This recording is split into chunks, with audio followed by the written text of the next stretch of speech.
আমার বিরুদ্ধে লিখলো, সেই পত্রিকায় সাইদির ওপেন চ্যালেঞ্জ ৮ম পাতা ১৯৯৭ ৭ই অক্টোবর, এত বড় ২ কলমে হেডিং।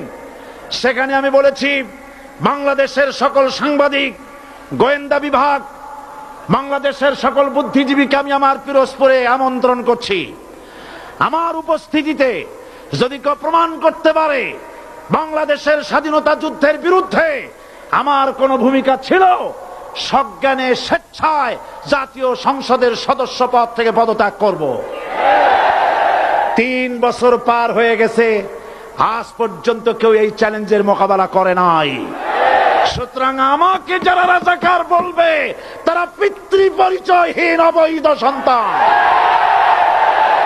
1971 সনের, শোনো মুসলমানেরা, 1971 সনের কোন কাদা সাইদির গায়ে লাগে নাই। আমাকে রাজাকার বলে জনগণ থেকে বিচ্ছিন্ন করবা, জনগণ থেকে আমারে বিচ্ছিন্ন করা যাবে না।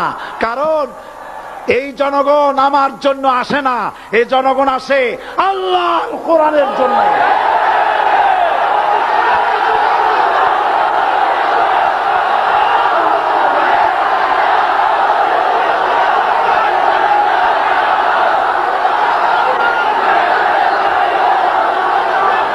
আজকে আজ যারা ইসলামের কথা বলে, তারাই রাজাকার, তারাই মৌলবাদী। মৌলবাদী বললে আমরা অসন্তুষ্ট হই না, কারণ মৌলবাদী শব্দটা আসছে মূল থেকে। মৌল শব্দ এসেছে মূল থেকে। মূলবাদী তার মানে যারা মূলে আছে। মূল হলো কোরআন, মূল হলো হাদিস, মূল হলেন আল্লাহ, মূল হলেন আল্লাহ রসুল। আমরা আছি মূলে। এখন বলেন তো, মূলের শক্তি বেশি না আগার শক্তি বেশি?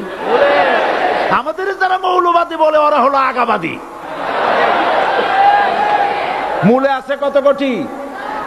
12 কোটি। মূলে আছে কত কোটি?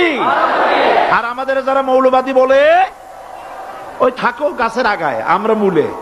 লাভালাভি বেশি করবা না, 12 কোটিতে গাছের গোড়া আসতে নানা দেবে, মামু বাড়ি দিল্লি গিয়ে পড়বা, বাংলার জমিনে জায়গা হবে না।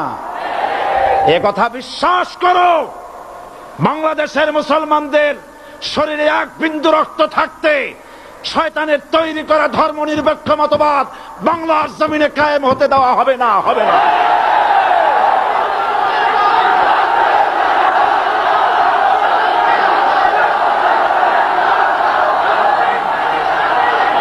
রাসূল করিম সাল্লাল্লাহু আলাইহি ওয়াসাল্লাম কোরআন প্রতিষ্ঠার জন্য আন্দোলন করেছিলেন। আয়াতুল কুরসি আমাদের সে কথাই শিখেছে। আল্লাহ রাব্বুল আলামিন বলেন, আল্লাহু লা ইলাহা ইল্লা হুয়াল হাইয়ুল কাইয়ুম। প্রাণ খুলে পড়েন, আল্লাহু লা ইলাহা ইল্লা হুয়াল হাইয়ুল কাইয়ুম। আল্লাহ হচ্ছেন তিনি, যিনি ছাড়া কোনো ইলাহ নাই, আইনদাতা নাই, বিধানদাতা নাই। আমরা মানুষের তৈরি করা আইন মানি না। 12 কোটি মুসলমানের দেশে আইন তৈরি করবে মানুষ, আমরা মানব না। নির্বাচন